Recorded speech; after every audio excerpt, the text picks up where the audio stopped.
You ask Tiger to solve. This deals with linear equations with one unknown. The final result is x equals 1 over 2. Let's solve it step by step. Simplify the expression. Expand the parentheses. Multiply the coefficients. Simplify the arithmetic.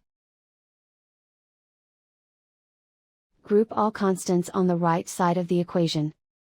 Add 18 to both sides. Simplify the arithmetic.